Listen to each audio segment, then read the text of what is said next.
നമ്മൾ അനുദിനാനുഗ്രഹ പ്രാർത്ഥനയാണ്. ഞാൻ ഇന്നലെ പറഞ്ഞായിരുന്നു, നിങ്ങൾ ഈ പരീക്ഷ ദിവസങ്ങളിൽ കുഞ്ഞുങ്ങളെ ഈ സമയത്തൊന്ന് വിളിച്ചെഴുന്നേൽപ്പിക്കണമെന്ന്. പറ്റുന്നവരെ അവർ ഇന്ന് ഈ സമയത്ത് ചിലപ്പോൾ 4 മണിക്ക് വരെ ഇരുന്ന് പഠിച്ചിട്ട് ഉറങ്ങിയവർ വിളിച്ചെഴുന്നേൽപ്പിക്കരുത്, അതങ്ങ് ഉറങ്ങട്ടെ. പക്ഷേ ഇന്നലെ രാത്രി 11 മണിക്കൊക്കെ ഉറങ്ങിയവരെ ഇന്ന് ഈ സമയത്ത് വിളിച്ചെഴുന്നേൽപ്പിക്കുന്നത് നല്ലതാണ്. എന്നിട്ട് ഈ പ്രാർത്ഥനയുടെ കൂടെ കൊണ്ടുവരണം. അപ്പോൾ നിങ്ങളുടെ വീട്ടിലൊരു പരീക്ഷാ പ്രാർത്ഥന കിട്ടും. നിങ്ങളെന്തിനാ അച്ഛൻ പ്രാർത്ഥിക്കുന്ന സമയത്ത് അവരുടെ ശിരസിൽ കൈവച്ച് പ്രാർത്ഥിക്കണം. അനുവദിക്കുന്ന കുഞ്ഞുങ്ങൾ, ചില കുഞ്ഞുങ്ങൾക്ക് ആരും തലേ കൈവയ്ക്കുന്ന ഇഷ്ടമില്ലാത്തവരുണ്ട്. അവരെ ഒന്ന് ഡിസ്റ്റർബ് ചെയ്യരുത്. അത് കാരണം നിങ്ങളുടെ പ്രാർത്ഥന അവരത് കാരണം നിങ്ങളുടെ പ്രാർത്ഥന പോകും. അപ്പം അത് നിങ്ങളുടെ സൗകര്യം പോലെ അവിടുത്തെ രീതി അനുസരിച്ച് ചെയ്യുക. തലേ കൈവയ്ക്കുന്നത് അമ്മമാർ കുഞ്ഞുങ്ങളുടെ തലേ കൈവച്ച് പ്രാർത്ഥിക്കുന്നത് നല്ലതാണ്. എന്നിട്ട് ഈ പ്രാർത്ഥന ഓൺ ചെയ്ത് വെച്ചിട്ട് നിങ്ങളുടെ മനസ്സിൽ വിശ്വാസപ്രമാണത്തിലേക്ക് കൊണ്ടിരിക്കണം. കർത്താവ് നിൻ്റെ ഉന്നതമായ നാമത്തിന് സ്വസ്ഥം ചെയ്യുന്നു. കർത്താവ്, ഞങ്ങളുടെ കുഞ്ഞുങ്ങളെല്ലാം ഞങ്ങൾ ഈ സമയത്ത് ഓർക്കുന്നു. ബോർഡ് എക്സാം എഴുതുന്ന കുഞ്ഞുങ്ങളെ, SLC എഴുതുന്ന കുഞ്ഞുങ്ങളെ എല്ലാം ഓർക്കുന്നു കർത്താവേ. അവരെല്ലാം നീ ആശീർവദിക്കണം. ഭയമുള്ള കുഞ്ഞുങ്ങളെ കൊണ്ട് കർത്താവേ, പഠിച്ചിട്ട് കയറാത്തത് ഇനി എന്താണോ വരാൻ പോണത്, എന്താ ഡിപ്രഷൻ അടിച്ചൊക്കെ മക്കളുണ്ട് ഈശോയെ. ആത്മാവിൻ്റെ ശരീരത്തിന് വൈദ്യമായ യേശു ക്രിസ്തുവേ, വൈദ്യശാസ്ത്ര ഇന്ദ്രനെ സൂചിക്കും മരുന്നിനും കടന്നില്ലാത്ത മനുഷ്യംശയുടെ ഗാത്രങ്ങളിലേക്ക്, അവസാദ രോഗങ്ങളിലേക്ക് കർത്താവിൻ്റെ രക്തം പടരട്ടെ. എൻ്റെ യേശുവിൻ്റെ ഉന്നതമായ നാമത്തിൽ അവസാദ രോഗങ്ങൾ മാറിപ്പോവുകയും നിൻ്റെ പരിശുദ്ധാത്മാവിൻ്റെ അത്യുത്സാഹ പ്രസരിപ്പിനാൽ കർത്താവ് നിന്നെ പുതുതായിട്ട് അഭിഷേകം ചെയ്യട്ടെ. 92-ാം സങ്കീർത്തനത്തിലൂടെ പ്രാർത്ഥിക്കുന്ന കർത്താവ്, പുതിയ അഭിഷേകം മക്കൾക്ക് നൽകണമേ. ഭയം മാറുന്ന അഭിഷേകം, ഉത്കണ്ഠ മാറുന്ന അഭിഷേകം, ധൈര്യം നിറയുന്ന അഭിഷേകം കർത്താവിൻ്റെ ഉയർത്തെഴുന്നേൽപ്പിൻ്റെ അഭിഷേകത്താൽ ശക്തി പ്രാപിക്കട്ടെ. Lord Jesus Christ, pour out His spirit of wisdom, what you may study able to remember, read exam and qualify with thy grade. In the name of Jesus Christ pray. എൻ്റെ കർത്താവിന് ഉന്നതമായ നാമത്തിൽ, സഭയുടെ അധികാരത്തിൽ, കുരിശിൻ്റെ അടയാളത്തിൽ, ദൈവശക്തിയാൽ ഞാൻ മക്കളെ ആശീർവദിക്കുന്നു.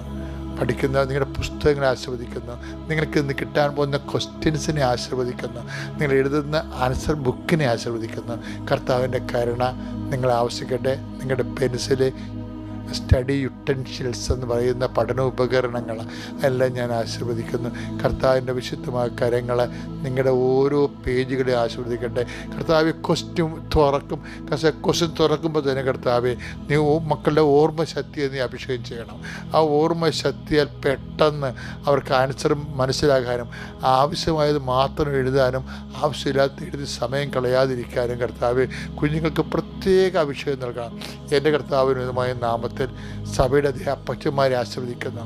കർത്താവ് ജീവിതം മുന്നോട്ട് കൊണ്ടുപോകാൻ വേണ്ടി തല്ലിപ്പൊട്ടിച്ച് മുന്നേറാൻ വേണ്ടി കഷ്ടപ്പെടുന്ന അപ്പച്ചന്മാരെ ആശീർവദിച്ച് പ്രാർത്ഥിക്കുന്നു. പറമ്പ് വിൽക്കാൻ നടക്കുന്നവരെ, കേസിന് നടക്കുന്നവരെ, മറ്റുള്ളവർ നെഗോസിയേഷൻ നടക്കുന്നവർ, ക്രയവിക്രയത്തിന് പോകുന്നവർ, കടകമ്പോളം നടത്തുന്നവർ, ജോലി ചെയ്യുന്നവർ, അവർക്ക് അവരുടെ ഡ്യൂട്ടി തീരാതെ വിഷമിക്കുന്നവർ, വിദേശ രാജ്യങ്ങളിൽ കർത്താവെ പലതരത്തിലുള്ള ഡ്യൂട്ടി ചെയ്തതിൻ്റെ പേരിൽ കേസിൽ കിടക്കുന്നവർ, വിദേശ രാജ്യങ്ങളിൽ വേറെ പല കാര്യങ്ങളിലും കർത്താവ് കേസിൽ അകപ്പെട്ടിരിക്കുന്നവർ, പെസ്റ്റീഷനിലായിരിക്കുന്നവർ, കർത്താവ് പലതരത്തിൽ വിസ്താരങ്ങളിരിക്കുന്നവർ, അവർക്ക് ആരുമില്ല കർത്താവ്. ഈശോയെ പല കേസിൽ പിടിക്കപ്പെട്ടവരുണ്ട് ഈശോയെ. ചിലപ്പോൾ ശരിയാകാം, ചിലപ്പോൾ തെറ്റാകാം, ചിലപ്പോൾ എന്തായാലും ശരി കർത്താവ്, അവർക്കൊരു അവസരം നൽകണമേ. അവരതിൽ നിന്ന് രക്ഷപ്പെട്ട ഇനി ഒരിക്കലും ആ പഴയ വഴിയെ പോകത്തില്ല ഈശോയെ. അവരുടെ കരുണ കാണിക്കണം പ്രാർത്ഥിക്കുന്നു. കോടതി വഴിയിൽ അവർക്ക് വിടുതൽ നൽകണം, പോലീസ് വഴി അവർക്ക് വിടുതൽ നൽകണം. നല്ല വിധികളുണ്ടാകാൻ പ്രാർത്ഥിക്കുന്ന കർത്താവെ, അവരുടെ കുടുംബം രക്ഷപ്പെടാൻ വേണ്ടി ഒരു വിധിക്ക് വേണ്ടി കാത്തിരിക്കുന്നവരെ കോടതിയിൽ അമ്മയെ പരിശുദ്ധമേ നീ പ്രവേശിക്കണം പ്രാർത്ഥിക്കുന്നു. അവർക്ക് വേണ്ടി അഡ്വക്കേറ്റായിട്ട് അമ്മയെ നീ അവർക്ക് വേണ്ടി വാദിക്കണമെന്ന് പ്രാർത്ഥിക്കുന്നു. ജഡ്ജിൽ പരിശുദ്ധാത്മ നിറയണമെന്ന് പ്രാർത്ഥിക്കുന്നു. കർത്താവ്, സത്യത്തിന് പറ്റുന്നൊരു നീതിക്ക് നിരക്കുന്ന വലിയ വിധി ഉണ്ടാകുകയും ജനങ്ങളിൽ നിന്ന് സമാധാനപ്പെട്ട് ജീവിക്കാൻ ഇടയാകണം പ്രാർത്ഥിക്കുന്നു. എൻ്റെ കർത്താവിന് ഓരോരോ വിഷയങ്ങൾ, ഓരോരോ വ്യക്തികൾ എടുക്കുന്ന തീരുമാനങ്ങൾ അടിസ്ഥിതമായ ജീവിതങ്ങളിൽ അനുഭവിക്കുന്ന പ്രയാസങ്ങൾ ഇരിക്കുന്നവരെ കർത്താവെ നീ അനുഗ്രഹിക്കണം. നീ ആ തീരുമാനങ്ങൾ അവർക്ക് അനുകൂലമായി മാറ്റിക്കൊണ്ട് അവർക്ക് ആശ്വാസം പകരണമെന്ന് പ്രാർത്ഥിക്കുന്നു.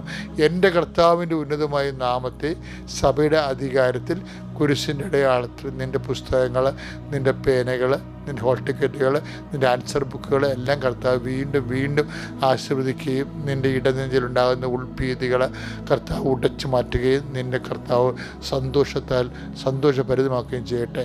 Lord, in peace U spirit of power. നിങ്ങളുടെ യാത്ര, നിങ്ങളുടെ ഉദ്യമങ്ങൾ, നിൻ്റെ ഉദ്യോഗജനകമായ നിങ്ങളുടെ മുഹൂർത്തങ്ങൾ, മീറ്റിങ്ങുകൾ, തർക്കങ്ങൾ, വിതർക്കങ്ങൾ, അതുമൂലം ഉണ്ടാകുന്ന തീരുമാനങ്ങളെല്ലാം കർത്താവിന് സമർപ്പിച്ചുകൊണ്ട് പ്രാർത്ഥിക്കുന്നു. തിരികെ വരണ കാലം വൈകുന്നേരം, രാത്രി ഉറങ്ങാൻ നേരം സമാധാനത്തിൽ ഉറങ്ങാൻ കർത്താവ് നിന്നെ അനുഗ്രഹിക്കട്ടെ. ഇന്ന് മുഴുവനും കർത്താവ് നിന്നെ ആശീർവദിക്കട്ടെ. സർവശക്തനായ പിതാവും ആകാശത്തിൻ്റെയും ഭൂമിയുടെയും സൃഷ്ടാവുമായ ദൈവത്തിൽ ഞാൻ വിശ്വസിക്കുന്നു. അവിടുത്തെ ഏകപുത്രനും ഞങ്ങളുടെ കർത്താവുമായ ഈശോ മിശിഹായിലും ഞാൻ വിശ്വസിക്കുന്നു. ഈ പുത്രൻ പരിശുദ്ധാത്മാവിനാൽ ഗർഭസ്ഥനായി കന്യകാമറിയത്തിൽ നിന്ന് പിറന്ന് പൊന്തിയോസ് പീലാത്തോസിന്റെ കാലത്ത് പീഡകൾ സഹിച്ച് കുരിശിൽ തറയ്ക്കപ്പെട്ട് മരിച്ച് അടക്കപ്പെട്ട് പാതാളങ്ങളിൽ ഇറങ്ങി മരിച്ചവരുടെ ഇടയിൽ നിന്ന് മൂന്നാം നാൾ ഉയർത്ത് സ്വർഗത്തിലേക്ക് എഴുന്നള്ളി സർവശക്തിയുള്ള പിതാവായ ദൈവത്തിന്റെ വലതുഭാഗത്തിരിക്കുന്നു. അവിടെ നിന്ന് ജീവിക്കുന്നവരെയും മരിച്ചവരെയും വിധിക്കുവാൻ വരുമെന്നും ഞാൻ വിശ്വസിക്കുന്നു. പരിശുദ്ധാത്മാവിലും ഞാൻ വിശ്വസിക്കുന്നു. വിശുദ്ധ കത്തോലിക്കാ സഭയിലും പുണ്യവാന്മാരുടെ ഐക്യത്തിലും പാപങ്ങളുടെ മോചനത്തിലും ശരീരത്തിന്റെ ഉയർപ്പിലും നിത്യമായ ജീവിതത്തിലും ഞാൻ വിശ്വസിക്കുന്നു. ആമേൻ. സ്വർഗ്ഗസ്ഥനായ ഞങ്ങളുടെ പിതാവേ, അങ്ങയുടെ നാമം പൂജിതമാകണമേ. അങ്ങയുടെ രാജ്യം വരണമേ. അങ്ങയുടെ തിരുമനസ് സ്വർഗത്തിലെ പോലെ ഭൂമിയിലും ആകണമേ. അന്നു വേണ്ടുന്ന ആഹാരം ഇന്ന് ഞങ്ങൾക്ക് തരണമേ. ഞങ്ങളോട് തെറ്റ് ചെയ്യുന്നവരോട് ഞങ്ങൾ ക്ഷമിക്കുന്നത് പോലെ ഞങ്ങളുടെ തെറ്റുകൾ ഞങ്ങളോടും ക്ഷമിക്കണമേ. ഞങ്ങളെ പ്രലോഭനത്തിൽ ഉൾപ്പെടുത്തരുതേ, തിന്മയിൽ ഞങ്ങൾ രക്ഷിക്കണമേ. ആമേൻ. നന്മ നിറഞ്ഞ മറിയമേ, സ്വസ്തി. കർത്താവ് അങ്ങയുടെ കൂടെ സ്ത്രീകളിൽ അങ്ങ് അനുഗ്രഹിക്കപ്പെട്ടവളാകുന്നു. അങ്ങയുടെ ഉദരത്തിൻ ഫലമായി ഈശോ അനുഗ്രഹിക്കപ്പെട്ടവനാകുന്നു. പരിശുദ്ധ മറിയമേ, തമ്പുരാന്റെ അമ്മേ, പാപികളായ ഞങ്ങൾക്ക് വേണ്ടി ഇപ്പോഴും ഞങ്ങളുടെ മരണസമയത്തും തമ്പുരാനോട് അപേക്ഷിക്കണമേ. ആമേൻ. എൻ്റെ പ്രിയപ്പെട്ടവരെ, പിന്നെ ഈ ഒരേ കാര്യം തന്നെ ചിന്തിച്ചുകൊണ്ടിരിക്കുക, ഒരേ പരാജയം തന്നെ ഓർത്തുകൊണ്ടിരിക്കുക, അതൊന്നും ദൈവഹിതമല്ല. പിന്നെ ഒരാൾ നമ്മളോട് ചെയ്ത ഒരു കൃതജ്ഞത അല്ലെങ്കിൽ നമ്മളോട് ചെയ്ത പ്രതികാരം, അതിനെ തന്നെ എപ്പോഴും ഓർത്തുകൊണ്ട് എല്ലാവരോടും പറഞ്ഞുകൊണ്ടിരിക്കുക, അവൾ അങ്ങനെ ചെയ്ത്, ഏത് പട്ടിക്ക് ഏത് പുളിച്ചും പൂക്കും, എൻ്റെ പുളിച്ചും പൂക്കും, ഏത് പട്ടിക്ക് ഒരു ദിവസം, ഇങ്ങനെ പേട്ട് ഡയലോഗുകളൊന്നും കാച്ചാതെ കർത്താവിൻ്റെ വചനങ്ങളിലേക്ക് കേൾക്കണം. എന്താണെന്നറിയാമോ? ഈശോ ഒരു വിഷയത്തിൽ തന്നെ ഒരിക്കലും ഒരു വിഷയത്തിൽ ഈശോ ഒരിക്കലും വരുന്ന അതിനകത്ത് തമ്പടിച്ച് നിൽക്കാതെ പല ആൾക്കാരുടെയും പ്രശ്നം തമ്പടിയാണ്. ഒരാളോട് ഇഷ്യൂ ഉണ്ടായി, പിന്നെ വരണവരും പോകേണ്ടവരോടും അത് തന്നെ പറഞ്ഞുകൊണ്ടിരിക്കും. അത് ദൈവത്തിൽ വിട്ടേക്കണം. നമ്മൾ വേറെ വഴിക്ക് പോകണം. വചനം വേറെ വഴിക്ക് പോകുന്ന 2-3 വചനങ്ങളുണ്ട്. ഉദാഹരണത്തിന് നമ്മൾ ഇപ്പം ഈ മത്തായിയുടെ സുവിശേഷമില്ലേ, 2:12 വായിച്ചേ. ഹെരോദസിന്റെ അടുത്തേക്ക് മടങ്ങിപ്പോകരുതെന്ന്. ഹെരോദസ് വില്ലനാണല്ല. ഇങ്ങനെ വില്ലത്തരമൊക്കെ വെച്ചുകൊണ്ടിരിക്കുന്നവരുടെ ചെന്ന് പണിമടിക്കേണ്ട ആവശ്യമില്ല. ചില ആൾക്കാർ നമ്മളെ കാത്തിരിക്കരുത് നമുക്ക് പണി തരാൻ. അപ്പം അവനെന്ത് പണികളെ കാറട്ടെ എന്ന് പറഞ്ഞുകൊണ്ട് നേരെ അങ്ങോട്ട് ചെന്ന് പണി മേടിക്കും. ഒരാവശ്യമില്ല. നമുക്ക് ആവശ്യമില്ല. നമുക്ക് ഡിസ്റ്റർബൻസ് ഏരിയയെ ന്യൂട്രലായിട്ട് അങ്ങോട്ട് ഒഴിവാക്കുന്നതാണ് എപ്പോഴും നല്ലത്. ഹെരോദസിന്റെ അടുത്തേക്ക് മടങ്ങിപ്പോകരുതെന്ന് സ്വപ്നത്തിൽ മുന്നറിയിപ്പ് ലഭിച്ചതനുസരിച്ച് അവർ മറ്റൊരു വഴിയെ സ്വദേശത്തേക്ക് പോയി. ഒരു വഴി ഇങ്ങനെ മൊത്തം അടഞ്ഞെന്ന് കണ്ടു കഴിഞ്ഞാൽ, ഒരു ഉദ്യോഗം അങ്ങനെ പാഴായി എന്ന് തോന്നിക്കഴിഞ്ഞാലേ, അയ്യോ ഉദ്യോഗം പാഴായെന്ന് പറഞ്ഞ് വിഷമെടുത്ത് കഴിക്കേണ്ട കാര്യമില്ല. അല്ലെങ്കിൽ പിന്നെ വെള്ളം അടിച്ചുകൊണ്ട് അതിനെ പിന്നെ വെള്ളം അടിക്കാറുണ്ടല്ലോ, അവർക്കുമാർക്കെല്ലാം എപ്പോഴും ഒരു കാരണങ്ങളുണ്ടാകും. എന്നിട്ട് നാട്ടുകാരെയും വീട്ടുകാരെയൊക്കെ ബോധിപ്പിക്കാൻ വേണ്ടി അവർ പറയും, അത് അന്ന് മുതലാണ് എനിക്കിങ്ങനെയൊക്കെ തോന്നിയതെന്ന് പറയും. എന്നിട്ടും ഈ ഭാര്യ എന്ന് പറഞ്ഞ പെണ്ണ് അവർ പറയും, ഈ ചായൻ ഇങ്ങനെയായിരുന്നു, ഈ ചായ നല്ലതായിരുന്നു, ഇപ്പം അന്നൊരു കാര്യം ഉണ്ടായതിനു ശേഷമാണ് ഇങ്ങനെയായിരുന്നു.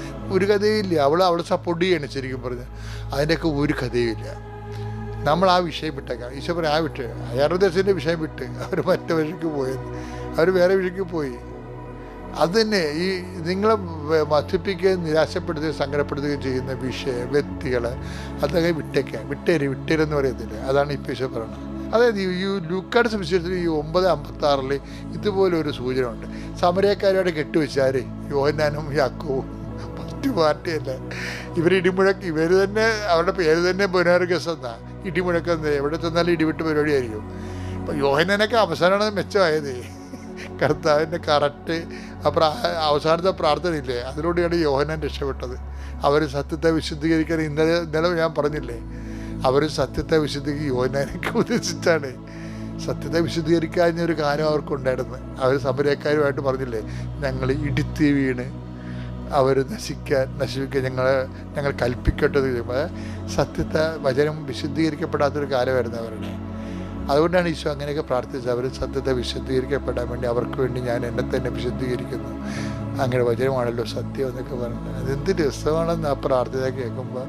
എന്തൊരു നാഥൻ, എന്ത് അരുമ ശിഷ്യന്മാരോട് കാണിക്കുന്ന ദൈവത്തിരുസന്നിധിയിലുള്ള ഒരു മാധ്യസ്ഥമുണ്ടാകും, ഒരു വല്ലാത്ത മാധ്യസ്ഥമാണ്. ഇപ്പം ഞാൻ എന്താ പറയുന്നത് അറിയാമോ, ഈ സമരക്കാരായിട്ട് ഒരു കെട്ടുവെച്ചല്ല, അവരിവിടെ വന്ന് ഇടുത്തി വീഴാൻ വേണ്ടി വരപ്രസാദത്തിന് പ്രാർത്ഥിക്കുന്നത്. എന്ത് മനുഷ്യർ!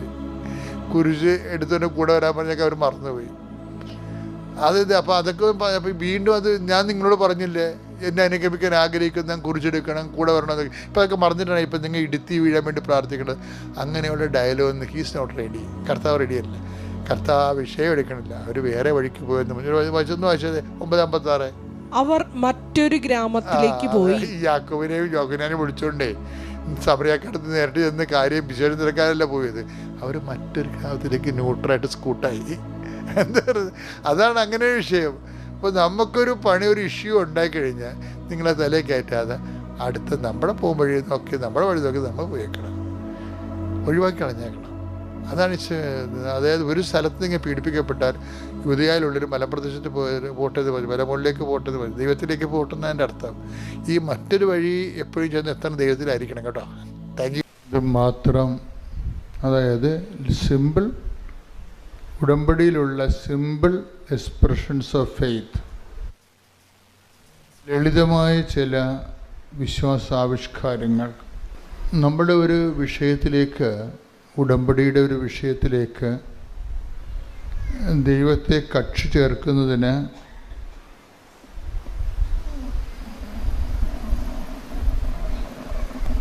സാധാരണ മനുഷ്യരുടെ ജീവിതത്തിലെ അവർക്ക് ദൈവം കൊടുക്കുന്ന ചില ലളിതമായ പരിഹാര മാർഗങ്ങളുണ്ട്.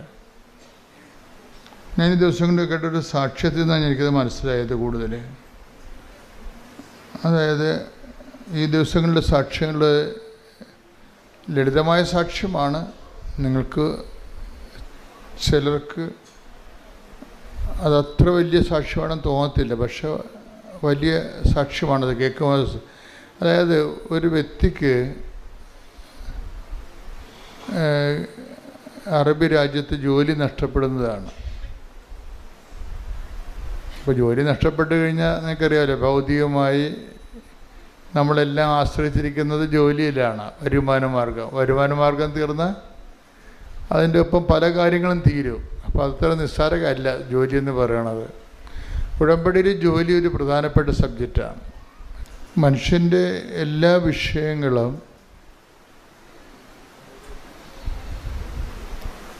ജീവിത പ്രാരാബ്ധങ്ങൾ ഒക്കെ ഉടമ്പടി വളരെ സുന്ദരമായിട്ട് കൈകാര്യം ചെയ്യുന്നത് കാണാം.